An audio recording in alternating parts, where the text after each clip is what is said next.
না দেখ যদি পাসওয়ার্ড দিতে হয় তাহলে পাসওয়ার্ড আছে। এক সেকেন্ড দাদা, এক second. On behalf of Calcutta Research Group, I welcome you all to this public lecture to be delivered by Professor Achin Chakraborty, who is Director of Institute of Development Studies, Kolkata. This public lecture is CRG's is one of the events sponsored by Rosa Luxemburg Stiftung, also associated with IWM Vienna and other universities in West Bengal. Now, the topic of this public lecture is perspectives on human mobility, normative and political. So I now request Professor Achin Chakraborty to begin his deliberation. Achin.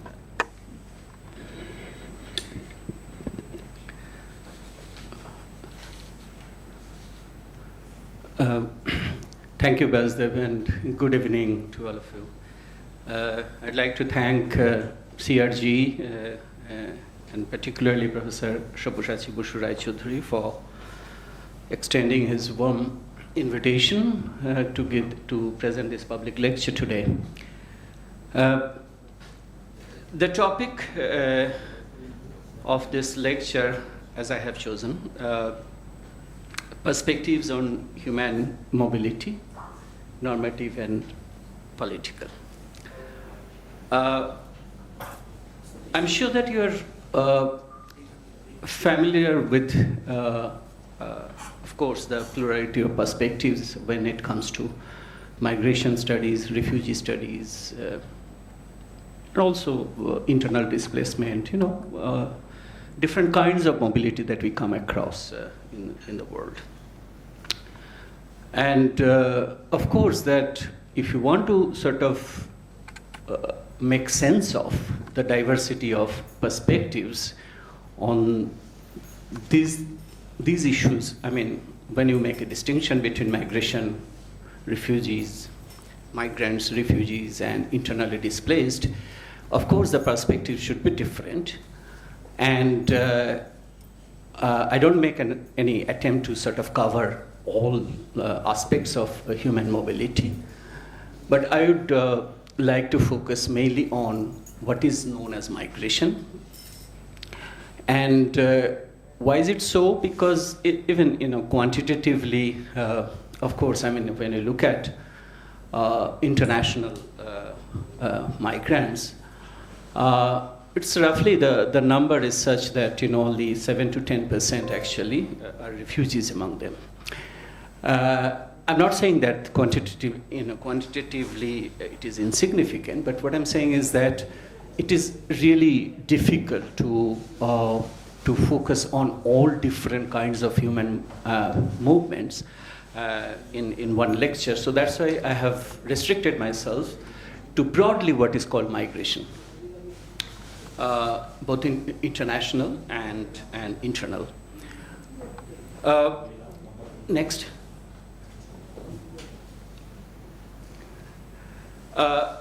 The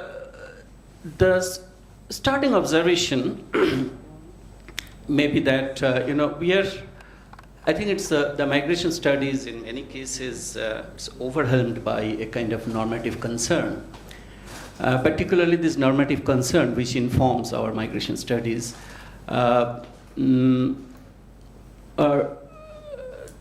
is more or less it's like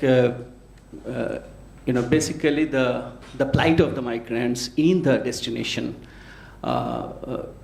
places and things like that. But there are documents where international agencies and different scholars, they have articulated different viewpoints on migration, which I think that which actually these this literature actually runs parallelly to that, the other kinds of literature, which basically focus on precarity, lack of basic, citizenship rights and things like that. So there is a kind of, parallel literature that I come across, and then probably there is some scope for some kind of cross-perspective dialogue or something. So that's why, I chose this particular topic. And normative perspectives. Now, when we say normative perspectives, again, it's ranging from, some policy perspectives which actually come up from the economists, where there is some kind of basic positive analytic model, and from where actually the normative perspective actually is formed. So typically, the international reports, which are usually drafted by economists, you will find that the policy perspectives are drawn on some kind of positive model of the economy, particularly what they call labor market, and based on those observations pertaining to the labor market, they form their policy perspective. Okay? And the international agencies, all these reports, in fact, are informed largely by these perspectives. So first, I'll take a kind of overview of these documents produced by international agencies, and try to some kind of unpack what they want to say, and the differences among them as well, which are important. But I haven't seen that people actually have talked about those differences in terms of the perspectives of different international agencies. By different international agencies, I mean here mainly the two top agencies, one UNDP, the other one is World Bank. Okay? And both these agencies, in fact, have produced documents on these migration policies and things like that. So yes, basically, I'll talk about two documents. So one, the Human Development Report 2009 by UNDP, and that's the report. I mean, as you know that Human Development Reports every year, it is focused on certain specific issue. And this 2009 Human Development Report was focused on human mobility. And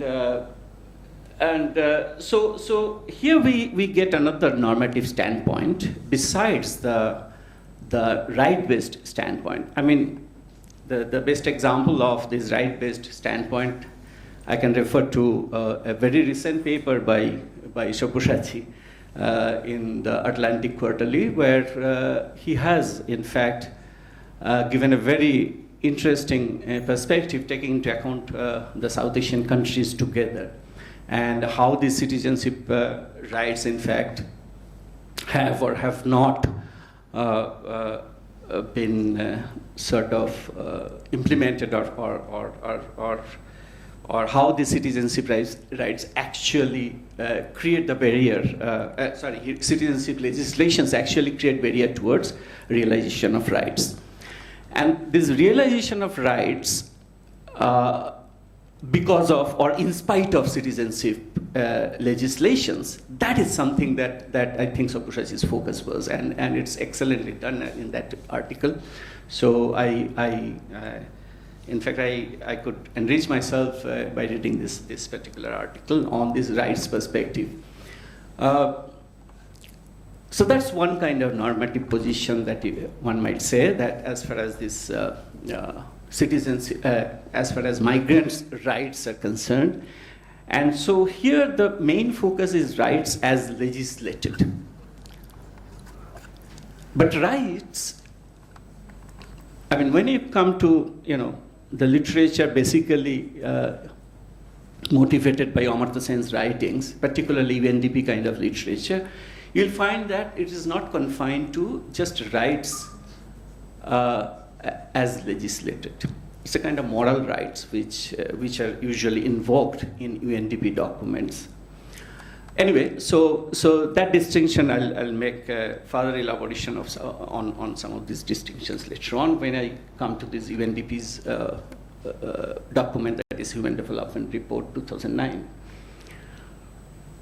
On the other hand, you have, as I said, that these policy perspectives based on the so-called economic imperatives. As I said, that these economic imperatives basically come from, some kind of stylized model of the economy where you have this labor market as a kind of core component of that economy, and focusing on labor market and some kind of stylized facts about labor market, you come to this conclusion, and you say that it's economic imperative that makes this kind of policies almost inevitable. So this is another kind of perspective there. Next. So I'll elaborate on some of these things. So as I said at the beginning, that these migrants, refugees, internally displaced, of course they should be treated very differently. And when it comes to human mobility, we should have this distinction in our mind. So as I said, that I would focus largely on these migrants, and both international and internal.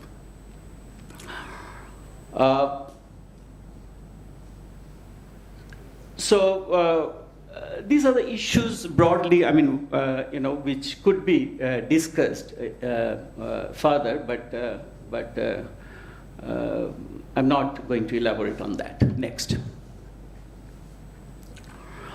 Now, coming back to these two documents, UNDP's Human Development Report, which was published in 2009, and the other one is a World Bank Policy Research Report, which was published in 2018. The title is Moving for Prosperity, Global Migration and Labor Markets.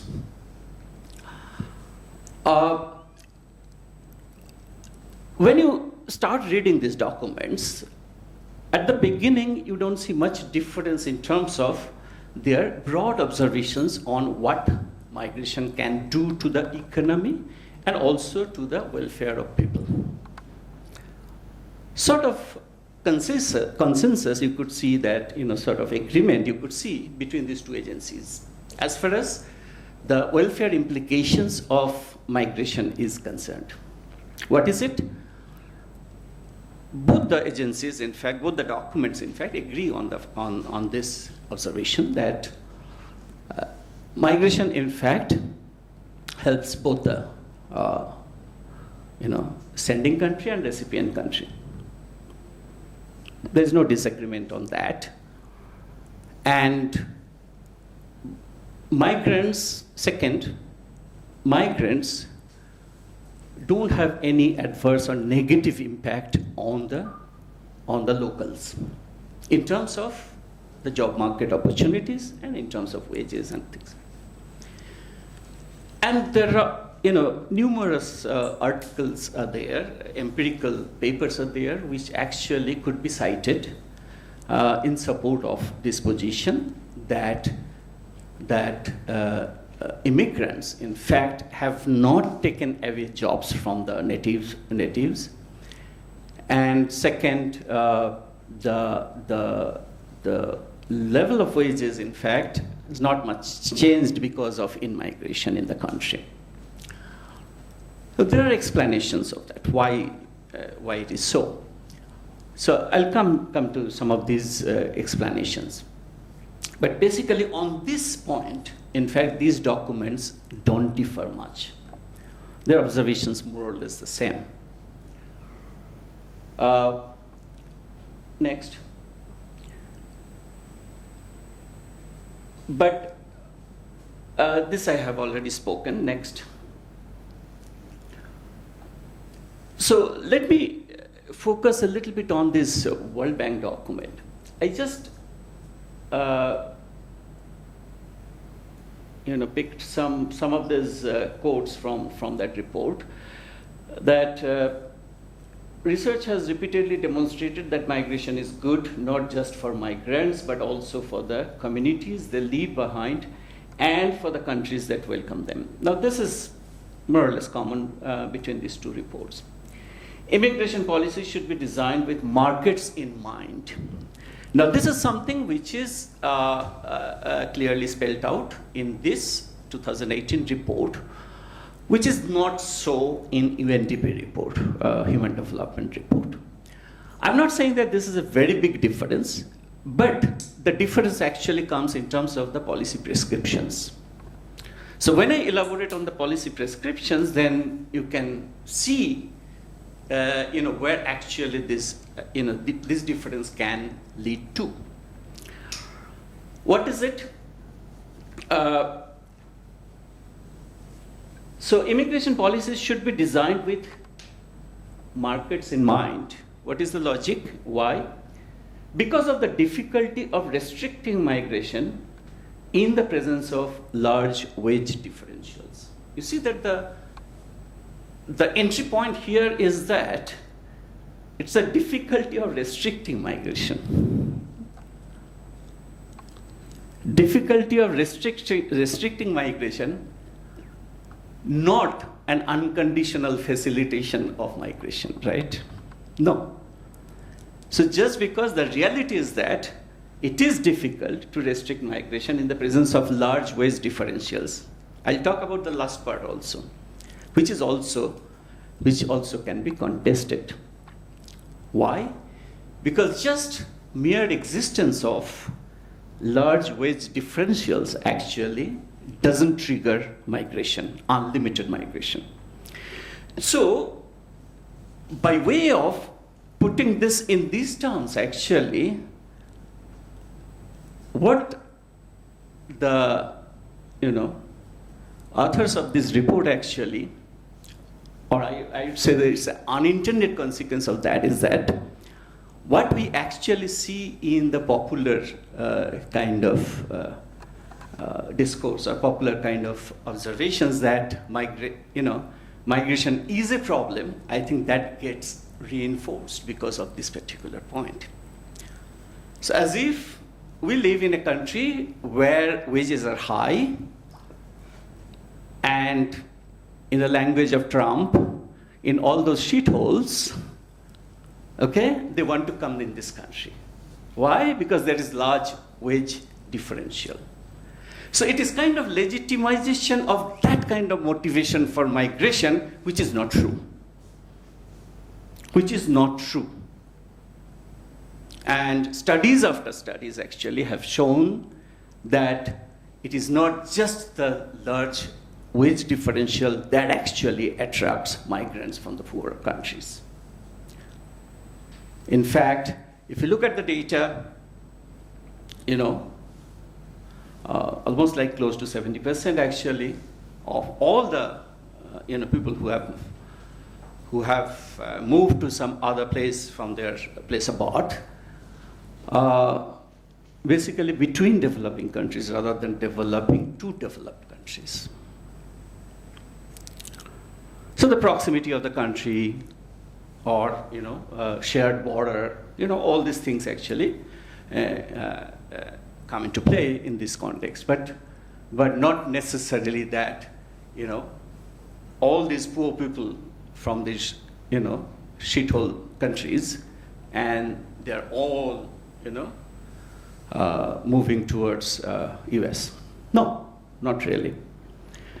So the data in fact don't show that, and there are scholars who actually have reflected on that with huge, or I would say that, very rigorous kind of empirical research they have done, and it's very difficult to support this kind of statement that. So large wage differential is not the only thing which actually, in fact, it's a minor thing in this whole process of migration. So this is perhaps wrong. Next. Now from there, the policy suggestion or policy recommendation which they have come up with. That's even more disturbing. What is it? When an obvious market demand exists, governments should consider allowing legal, temporary, and sufficiently large programs to meet those shortages.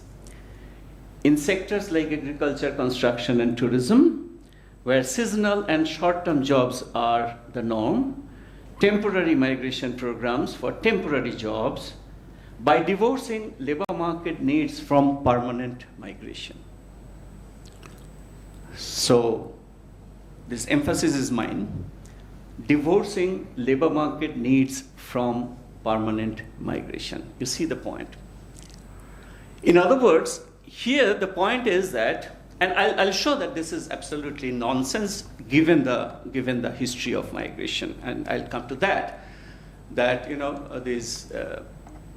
in fact, Germany once actually adopted this kind of policy some time back for these Czech migrants into Germany. They allowed temporarily, and what happened to that? In fact, people have done research, detailed empirical research on that, and I'll come to that. And so here, the basic philosophy here is that you divorce labor market needs from permanent migration, as if labor market it means that they're not people. It's just the need of agriculture, need of there's all the seasonal jobs, and you allow some people seasonally, and manage your labor market that way. Okay, so this is the kind of idea which has gone behind this. Now, this has larger implications also, because this has profound implications on different countries' policies towards migrants. So immediately, this is a very recent report, 2018, but it has been there for quite some time, that countries are ready to allow temporary migrants of this kind, like you come, do the work, go back, but not permanently settled immigrants. Now, I think this is something which requires critical thinking, because it is not just a kind of normative position as such, because it is based on some kind of economic model which is wrong, both theoretically and empirically. Theoretically, it is basically what is theory behind it? The theory is basically supply-demand kind of analysis. When you have excess demand, you allow. When you have excess, supply, then you stop. Now, this is a kind of supply-demand, kind of very simple, rather simplistic supply-demand analysis, which actually informs this kind of policy conclusion. And why this simple-minded supply-demand analysis doesn't work, in fact, the top economists have spoken about that, including Banerjee and Duflo in their book. So, both on theoretical ground and empirical ground, you can reject this particular position that it's not a question of excess supply or excess demand in particular labor markets. That actually should inform my policy, but policies towards migrants should be something different, or something different from the requirements of the labor market. Now, for non-economists, actually, it's kind of obvious, but the point is that the international agencies are actually dominated by these economists.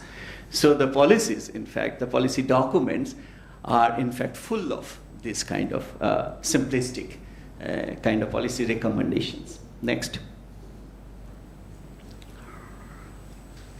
So why am I saying that this is completely misguided, wrong and misguided? First, if you allow temporary but not permanent, if you allow just temporary but not permanent, as if you avoid the problem of all these, the political sort of consequences of that, the settlers versus, natives and things like that. So that could be one motivation. Most of these countries actually, the politicians would like that, and they would say that no, we are not going to allow that. But actually, it ignores other effects of permanent migration. And if you ignore those other effects of permanent migration, then you have a truncated view of migration where you can only see that the natives lose their jobs and all these things are taken away by the foreigners. So this is a kind of perception that is reinforced by this kind of position. Why? Because permanent migrants, in fact, they not only earn there, they spend money there. So when they spend money, they in fact create new jobs because it requires further production. So the economy not only gains from cheap labor, but also the economy gains from the demand, effective demand that is created by the migrants who are permanently or who are long-term migrants. So you lose that effect. And because you lose that effect, so when you actually study the impact of migration into your country, then you get a kind of distorted view or truncated view of that. Exactly this is in fact rigorously done by some economists empirically. As I said that just looking at the consequences of temporary migration from Czechoslovakia to Germany. And Germany actually followed this policy. And then, long after this period, in fact, people have studied that. And they have seen that exactly this is what happened. That means, because of its temporary nature, in fact, Germany, in fact, couldn't gain by more jobs. So the job creation actually was very much, further job creation was limited. So that's why the perception also immediately created that as if the migrants are taking away our jobs.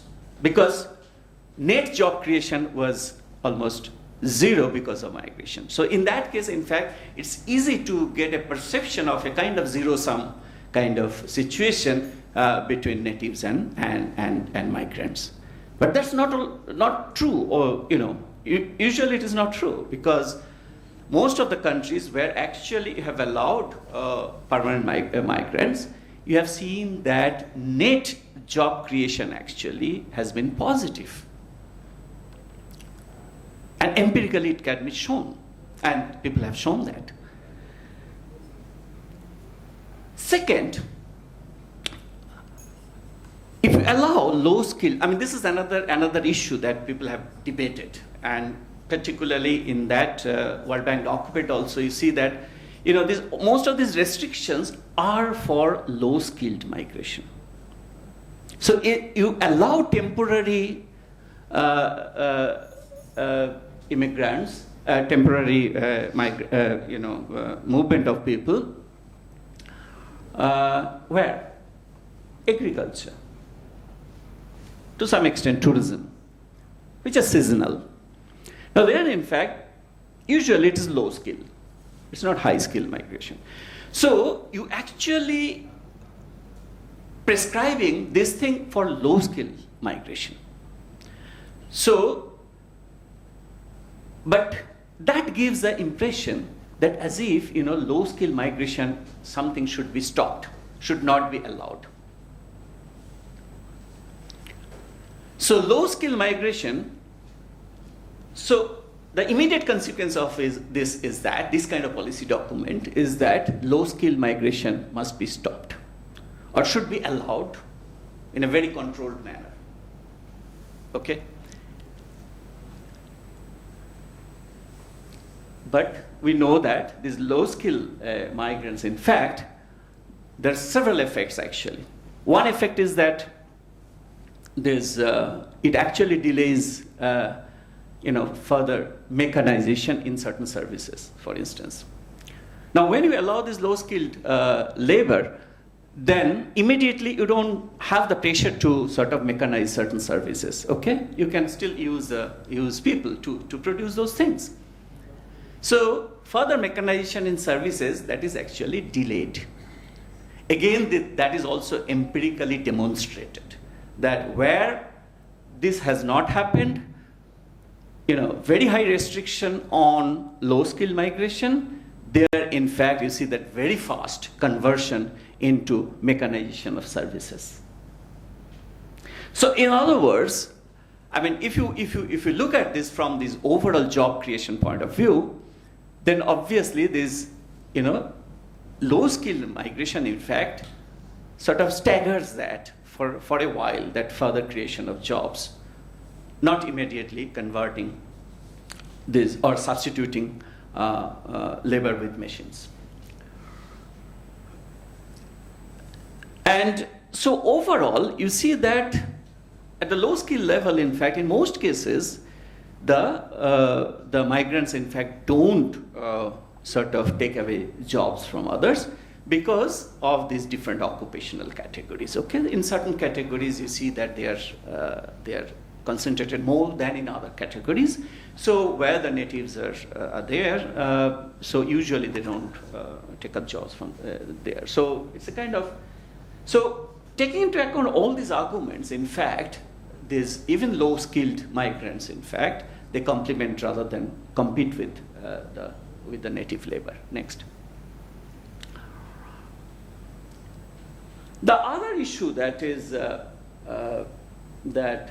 when you say that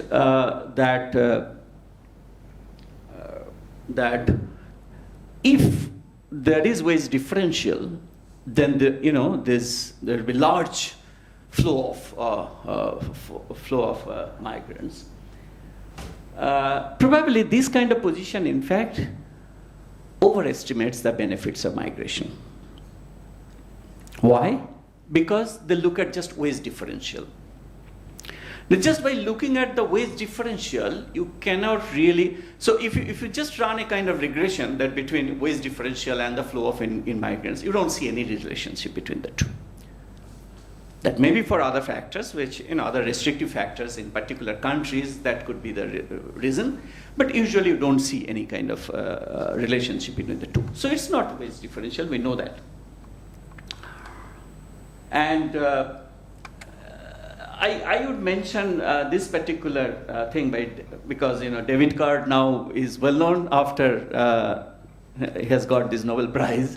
But David Card actually had wonderful papers. In fact, we know very little about David Card. I mean, David Card has been doing rigorous research on issues which always contradicted the received theory in economics.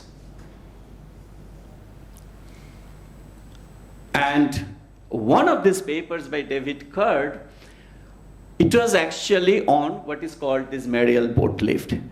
You have heard of that, medial boat lift. That is, sometime back in the 1980s, I think that Cuba, Fidel Castro suddenly announced that, you can leave. Whoever wants, you can leave. Then immediately between April and October, just 2-3 months, in fact, huge number of people, they landed in Miami. Okay? So now you have a kind of natural laboratory to see that what happened to that. Okay? And did it actually reduce Miami wages? No, not really. Did it really, constrain job opportunities for people in Miami? No, not really. And that's the paper by David Card. And he actually rigorously showed that this huge influx of people from Cuba to Miami and other places also, but mostly Miami, they are concentrated in Miami, actually didn't make much difference in the welfare of the people of Miami. As a matter of fact, if you take a longer term, it actually improved their welfare rather than, you know. So this is the finding, but people didn't, you know, just sit quiet because we have our, you know, preconceived notions about these things, no?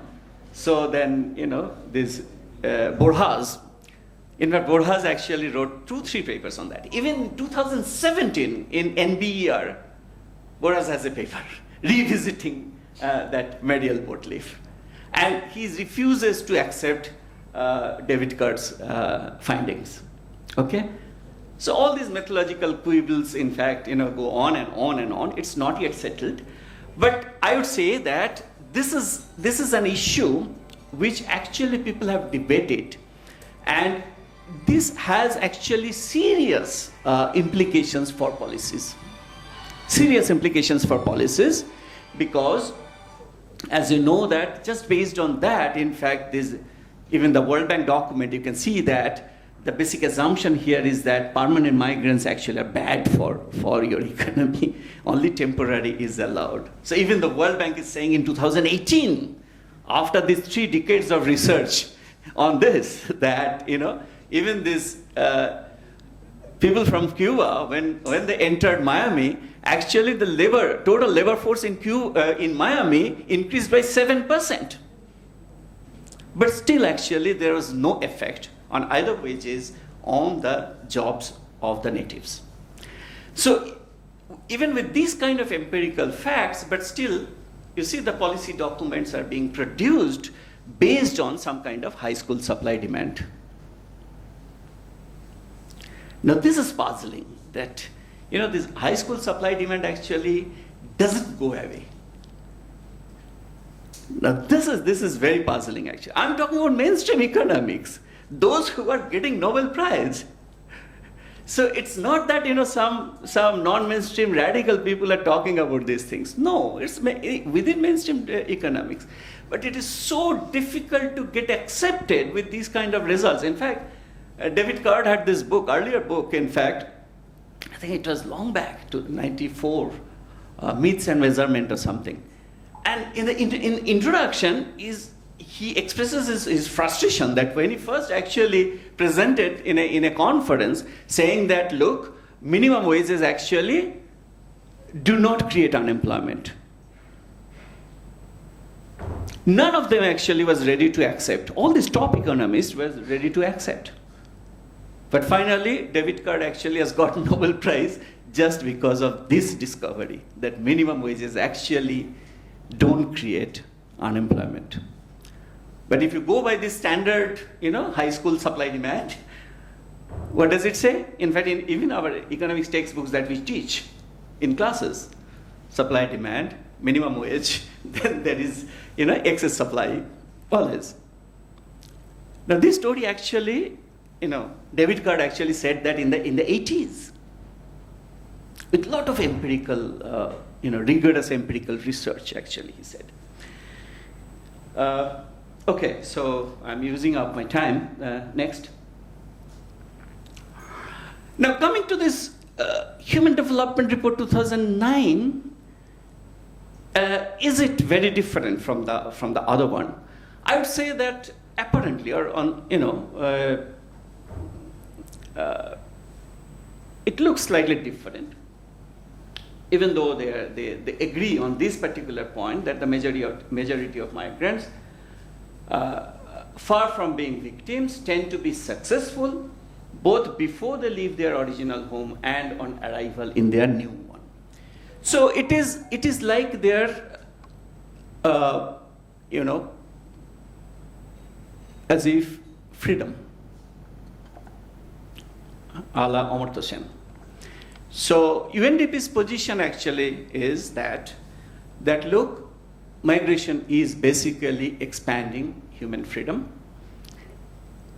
expanding human capabilities. I mean, capabilities in the sense of freedom. And that's the position that UNDP takes here. And what is the basis of that? The basis is normative on the one hand, and what is the positive analytic side that actually informs this normative position? That is this. That is, look, I mean, wherever you see that migrants are doing better,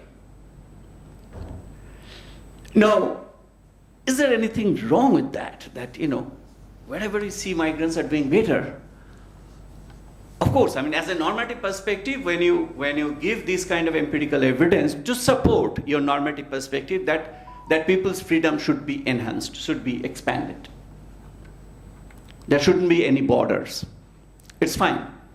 But when you say that migrants everywhere they're doing fine, then you have a problem. The problem is that what about those rights violations which Sabyasachi spoke about? So in other words, if you are doing better in another country or in country A compared to your own country B, now better in what sense? Higher wages? But on the other hand, you are compromising on certain rights. And those rights you are not enjoying. Now, what would happen to those things? Well, UNDP is careful on that. They're not saying that you are doing better.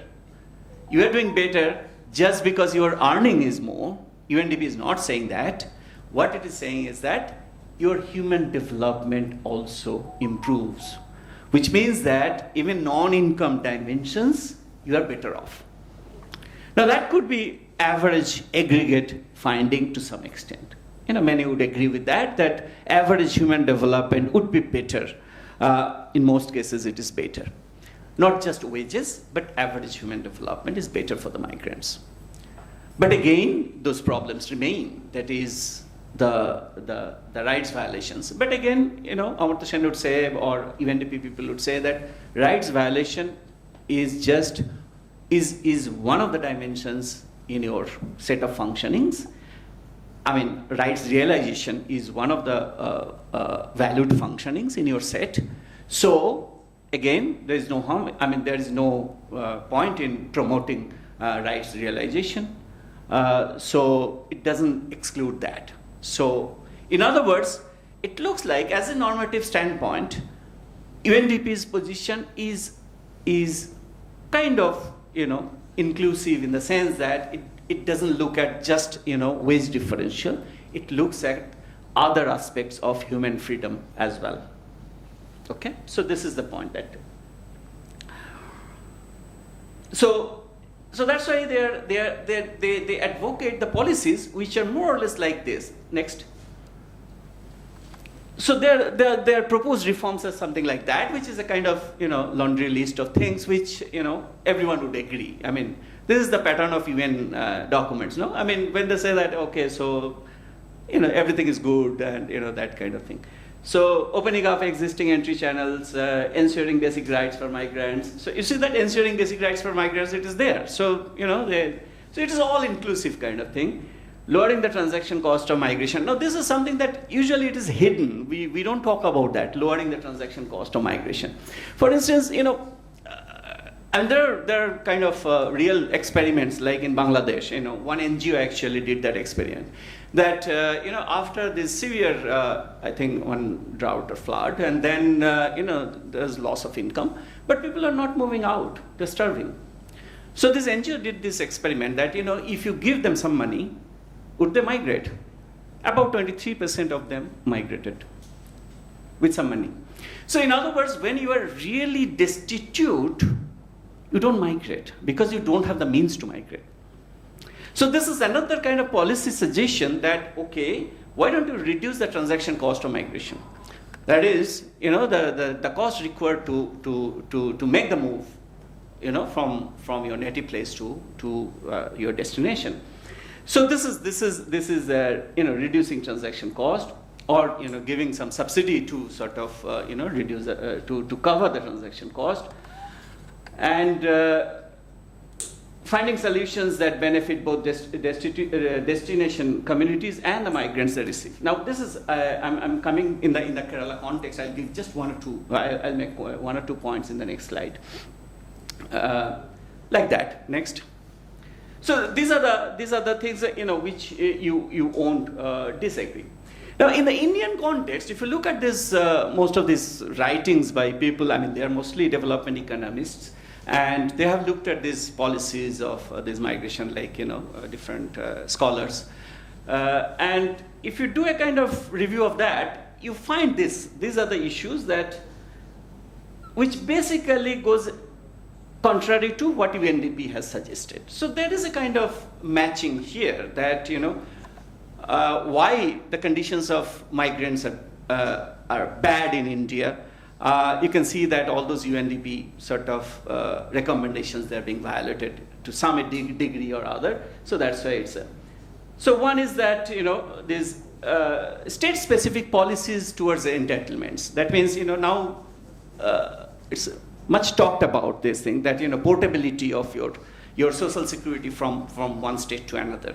That is portability of social security. Like now, ESI benefits actually now you can avail from the other state where you have gone to work. And also this, food entitlement through your, ration card and also ration card portability. So all these portability things, in fact, now are being talked about. It is only now it's being talked about, only from 2020. But before that, actually, there's no talk at the policy level on these things. Now, because of this, pandemic related kind of sort of disastrous consequences that we have seen for the migrants. So that's why probably there is some kind of public perception about this, and so that's why probably government responded to that. So all these problems that we are familiar with this in the Indian context, and which in fact UNDP's normative position perfectly fits with that if we just go by those things, then probably we can get out of that. Next.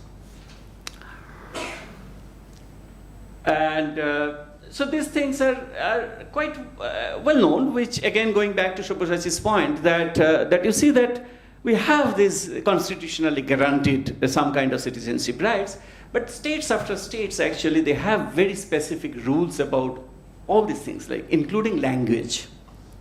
The workers in the bricklines in West Bengal, their children actually could not go to school just because of language. In Kerala, in fact, some NGOs, government initiated some kind of NGOs, in fact, they got involved in that. What they have done is that, they have this different language tutoring kind of, somebody who speaks Bangla, just teach the students who are Bangla speaking, Oriya speaking, and things like that. So this is a kind of activity that they have started through some NGOs. So in other words, in the destination, there are a lot of things which actually need to be done, which, perfectly goes with this normative position that yes, the citizenship rights which the others enjoy should be extended in undiminished quantities to the migrants as well. Now, this is a kind of recognition that is, I think, at the official level it is there, but the ground level it's not. Okay, next. For instance, if you look at around the states, you see that only Kerala actually implemented some kind of this migrant workers welfare scheme kind of thing. No other state actually has done anything like that. So again, Kerala is somewhat ahead of some other states. That's it. But I'm not spending more time on these details of these things. That could be maybe another occasion where we can talk about the details of some of these things. Next. So now, I'm coming to the last part. That is the limitations of the normative perspective. Now, this is something that you see that in most of the UN documents, when you read, including sustainable development goals and all these things, it's a very goody-goody kind of sentences that where you see that, okay, so it's a kind of win-win situation, and 178 countries have signed that, it's a win-win kind of situation, as if there is no conflict, there is no antagonism, there is nothing. So this normative perspective actually, if you want to make sense of that, what is it? So I actually tried to think about that, from political science literature, if I can draw some insight into that, why is it that UNDP actually takes this kind of position? Consensus, and win-win situation, this kind of thing. I mean, completely devoid of politics. And this is something that keeps bothering us, that why is it so? Now, apparently, it looks like that, there are two, I mean, there are political scientists here, so I don't want to venture into those areas. But apparently, there is a kind of, this, in democratic political theory, you see these two kinds of approaches, basically. One is aggregative and deliberative, if I can say that. And this aggregate, and neither of them actually acknowledges the antagonistic dimension of the political. What is the political? I mean, I'm basically following Chantal Mouffe on this, that, what is the political versus politics. So here this antagonistic dimension is often, in fact, it's whitewashed in a sense that, as if, this, if not aggregative, it could be deliberative. Now, deliberative looks slightly better, sounds better. I mean, aggregative in the sense that, just think about World Bank policy document. It is something like, whose point is that? It's the experts. Who formulated the policy? Who recommended the policy? Experts. So it is one kind of, I might say that, okay, it is aggregative in a sense, but not deliberative. But UNDP, at least in a limited sense, it talks about this deliberative thing, okay? And so this deliberative, of course, I mean, even Amartya Sen's writings, it keeps coming, that deliberative, sorry. That deliberative thing actually keeps coming in Amartya Sen's writing, right? Sorry. So, I think this is something that we have not spent much time on this. That is, this, standard experts view like World Bank, where you have this pursuit of individual self-interest driven kind of model, and that model actually informs your policy. Now, this is one kind of position. That is a kind of self-interest driven, rational, individual, and the model based on that, and your policy conclusion is driven by that. It's entirely in your expert's domain, right?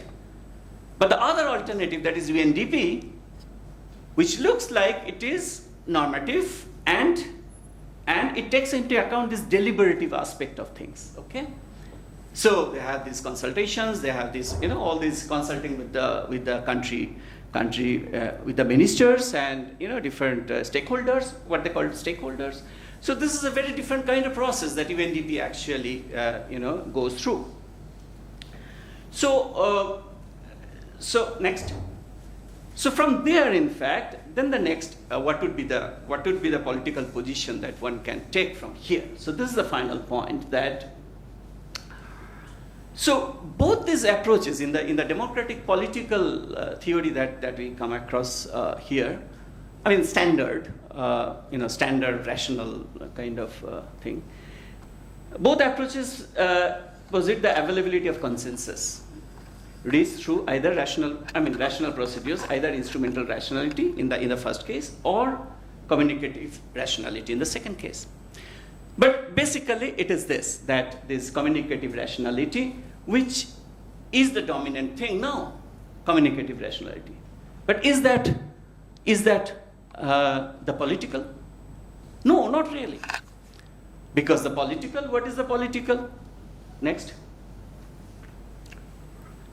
So the political refers to antagonism which can take many forms and can emerge in diverse social relations. A dimension that can never be eradicated.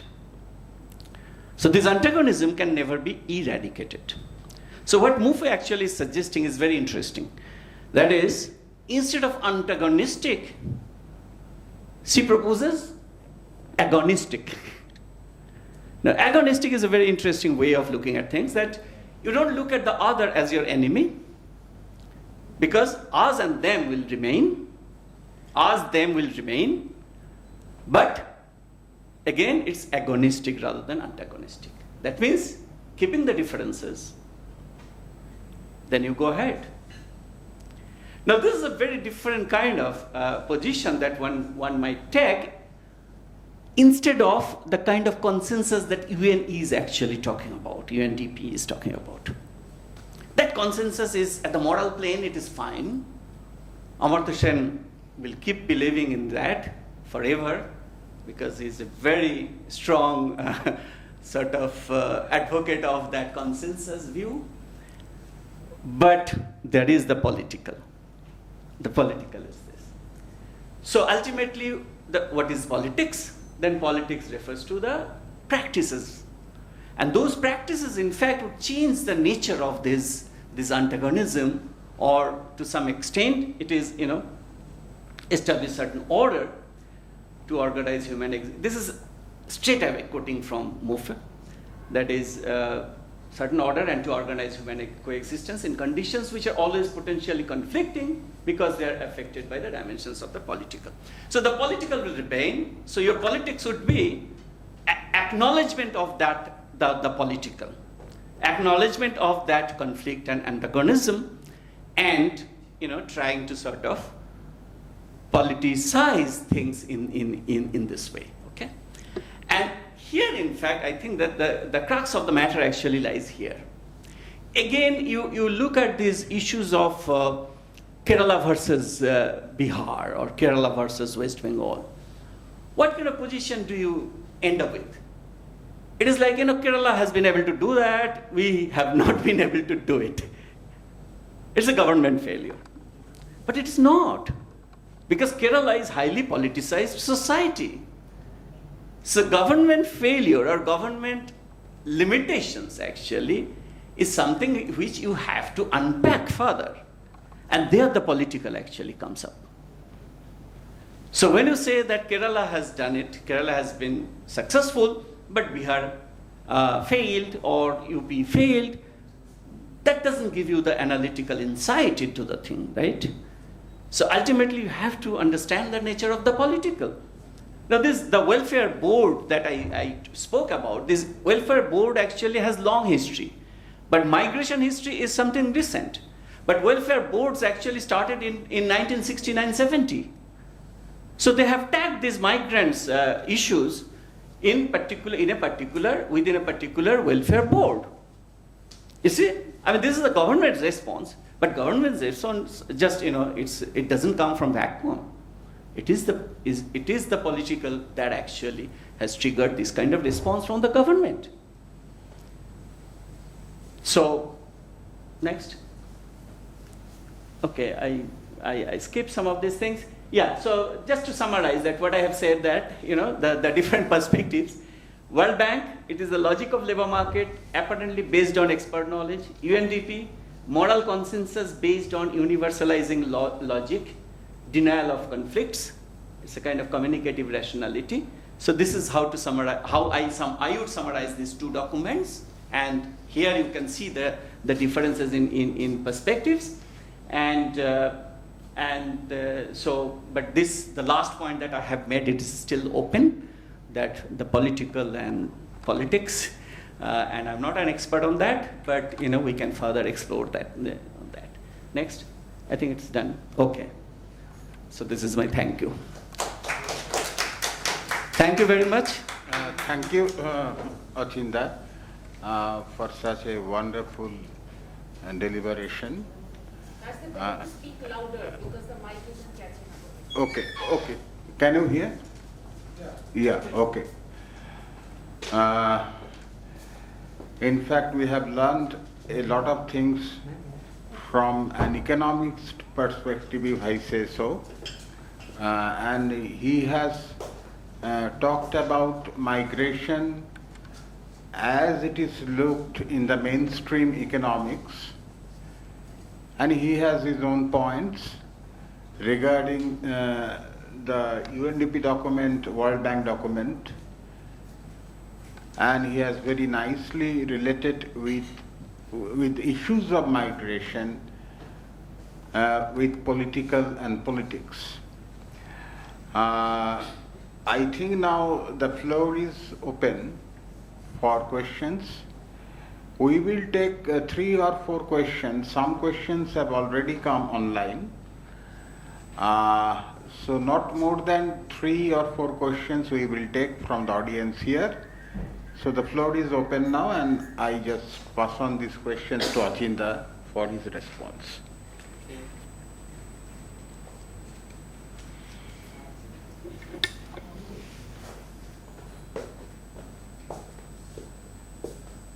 The first question is, if migration process is continued, then there is a huge population growth. How can then job shortages be addressed? Well, population growth is a separate issue. Migration doesn't, add to population growth. It's the movement of people from one country to another, one region to another. So it's not population growth as such, but job shortage. I have already explained that job shortage, it actually depends on the kind of domestic internal policies as well. Because the policies, all these analysis, in fact, they are not doing it in a kind of policy vacuum. That is, these countries are doing their own policies to sort of, towards growth, towards job creation and all these things. And within that, this in-migration is taking place, right? So the empirical methods actually allow us to sort of separate out the effects of different things and then take out this particular issue of this migration and further job creation. So the literature that I have spoken of, they actually have followed these rigorous methods and come to this conclusion. Generally, migration actually doesn't take away jobs from anyone. Maybe temporarily in certain occupations, maybe. But you see that there are issues of different kind. Like, for instance, look at the employer's point of view. Now, I have employed somebody at 1,000 rupees per day, and if there is an unemployment person out there is ready to work at 500, I don't fire him and get him. No, I don't do that, because that's not good for productivity. So there are arguments of, there are logic of different kinds. Like, for instance, this is what is known as efficiency wage in economics literature. That I would like to pay more just to get more from my worker. So the, hiring at the lowest age is not always a good policy. So it's not that some unemployed person will immediately take away the jobs who are already employed. That has not happened. Empirically, it is not true. Okay, next is related to Malthusian model. Large level of population reduces the consumption level of individuals. Then there is food shortage problem. How can we overcome food shortage through policy? I think it is based on quite a few premises which I don't sort of agree with. That population growth actually is coming down very fast in all the countries, and including the developing countries. Look at Indian figures. Again, population growth actually has been sharply coming down. And just wait for the next census and you will find that, population growth, how it has come down. So population growth, when it is coming down, then still you are worried about it. I think that is wrong. If it is not coming down, then probably we have reason to worry about it. But when it is coming down, then we should not. Or whatever population growth that we see in a large country like India, it is because of the large base effect. But the growth rate is still very small. The growth rate is actually coming down very fast. Whether there is any dynamics between global migration and capital mobility, like the virtuous transition path as capital inflow and little immigration or vicious path as significant immigration and little capital inflow. Well, capital flow, there is a kind of commonsensical view that so-called neoclassical economics allows for free flow of capital, but doesn't allow for free flow of labor. No, not really. I mean, neoclassical economics actually look at all factors of production in the same manner, labor, capital, and everything. But that's a very stylized kind of simplistic kind of theorization. As I said that, it's not, I mean, workers are not like, what should I say? They are not like apples or oranges. So workers are different. Every employer knows that. So employer is not just, a kind of buyer of a commodity that is labor. No, not really. Anyway, so I think this capital and labor, movement of capital and labor, they're completely different dynamics. So labor actually, capital moves for a variety of reasons which are very different from why labor moves from one country to another. So, that much I can say, but the details we have to then discuss. What are the factors which actually lead to capital mobility? What are the factors which lead to larger labor mobility? But interestingly, international labor mobility is almost the same as a percentage over time, over the past 3 decades or so. Almost the same, 3%. That percentage of population who actually have migrated across borders, cross-border I'm talking about, cross-border, it is only 3% of total world population. 3% of world population. And that has remained so for the past couple of decades. So it is not that all of a sudden there is a huge influx of people in different countries so that we have to be really worried about migration. No, quantitatively we don't see that. Any other question? Any other question from the floor?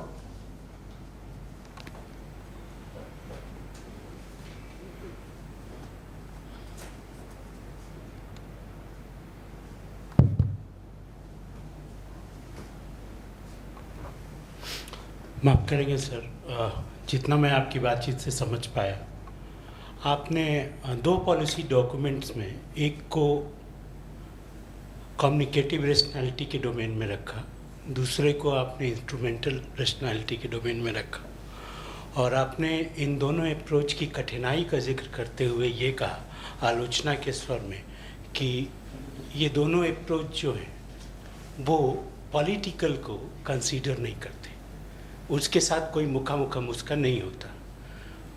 लेकिन आपने political को passion के साथ जोड़ के देखा। तो ही ये सवाल मेरे मन में आया कि मैं आपसे कहूँ कि पैशन को टेम करने का भी बात मन में आएगा, मतलब हम उसको वैसे रेजिंग बुल की तरह नहीं छोड़ सकते। तो ये जो टेमिंग ऑफ पैशन है उसका कोई नॉर्मेटिव ऑर्डर के भीतर ही होना है। Very good question. Yes. मैं मोस्ट सोचता हूँ कि you see that I think this is something that I think is very good question. In fact, that's the position that Amartya Sen usually takes. Amartya Sen's that deliberates, the focus on deliberation, in fact, that is exactly what he's saying, is that there is a kind of normative, and he looks at rationality as a normative goal rather than it's a kind of predetermined individual characteristic. You see? Because he has critiqued even this assumption of instrumental rationality as far as individuals are concerned. But on the other hand, he advocates a kind of rationality in a normative sense. That rationality as if, it's a kind of rationalizing kind of, it's a kind of becoming kind of thing. That is, through deliberations, this consensus building actually, this is a kind of rational procedure. But if I say that I won't join your discussion at all, that is not accepted within Amartya Sen's philosophical position. So he believes in that. That is, that is the inherent sort of quality of society, that people agree or people debate and then finally try to agree. try to agree on some certain things. So this is the deliberative part of it. Okay, you have rightly pointed out that. Thank you very much. Thank you. We will just take one more question. The last question. Is there any question?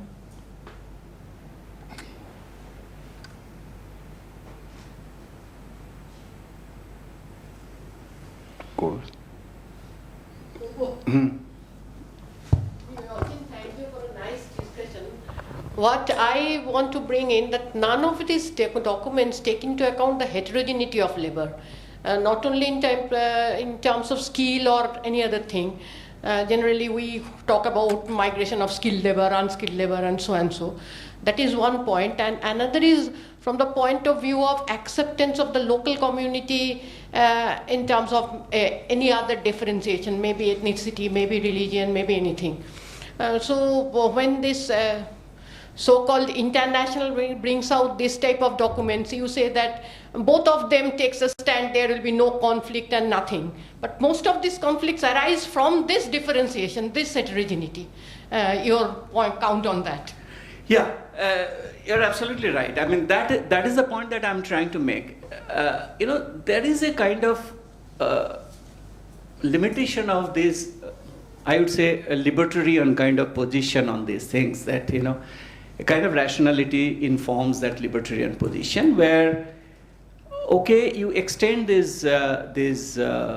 universalize things through this and you achieve the goal, that kind of thing. So in this process of universalization, how do you deal with the conflicts? Actually, they don't look at that, how you deal with the conflicts, except that deliberation. So it's a kind of, I would say you are absolutely right that, but heterogeneity is there. But heterogeneity actually is being used in the policy document in a very different way. Particularly the World Bank document, you see that they have made the skill-unskill difference. And clearly you can see that they are not, of course, I mean, they are not saying it boldly that way, but you can see the undercurrent of that they're against permanent migration of unskilled workers. You can see that. Because unskilled workers should not be permanently sort of settled in another country. That's not good for the country. But what I'm saying is that is not based on even their rational economics. So even the economists' own work actually contradicts that, negates that position. So in other words, what I'm saying is that the distinction they're making, heterogeneity they are accepting, but the heterogeneity is being used for a very wrong cause actually, to support a very wrong kind of policy conclusion. That is something which is, I'm putting it in a slightly caricatured way, but if you go through the document, it is put in a very nice way, but ultimately it boils down to that. That is, and in fact, if you look at the actual economists, the scholars, so many in NBER, they are working exactly against the position that David Curd is taking. So it is not just, half-trained World Bank's economists. No, it's the top economists. They are also, in fact, contesting David Curd kind of position all the time.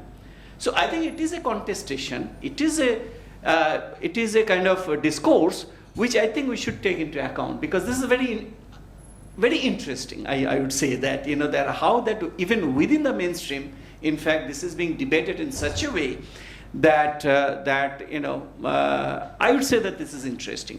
It's very insightful that way. Okay, so we have come to the end of this public lecture.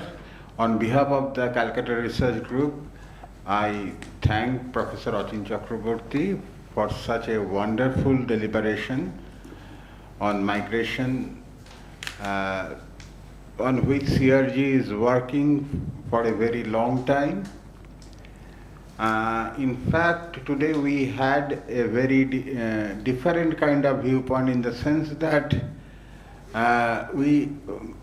in CRG, practically when we talk about migration and forced migration, we diverse viewpoints, but Achinda clearly pointed out in terms of the mainstream economic perspective how he sees the question of migration, not so much of forced migration, but migration as such.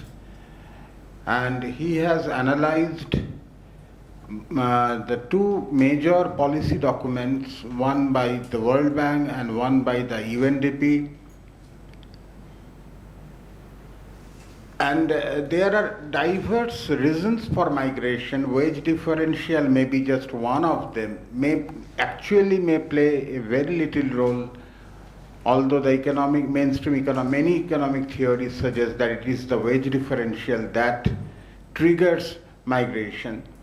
That may not be the case. There may be diverse reasons, economic as well as non-economic. Not only, it is not the case that always economic reasons are the reasons for which migration takes place. That is not the case. There are many, many non-economic reasons.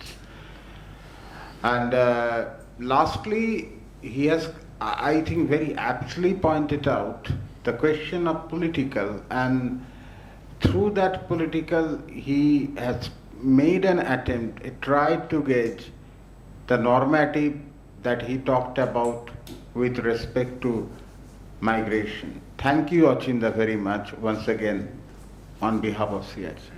Thank you. Thank you all. Thank you.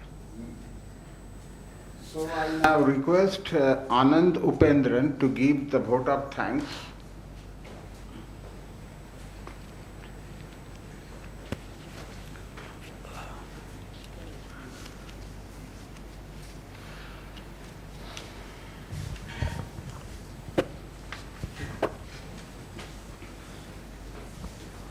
Good evening, everyone.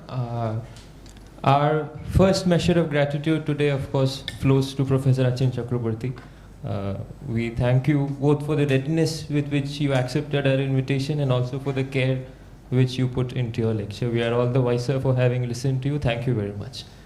The public lecture today was funded by the Rosa Luxemburg Stiftung, who is one of our major funders. Our other major funder is the Institute for Human Sciences in Vienna. We at CRG, of course, cannot help but mention these two organizations in the same breath.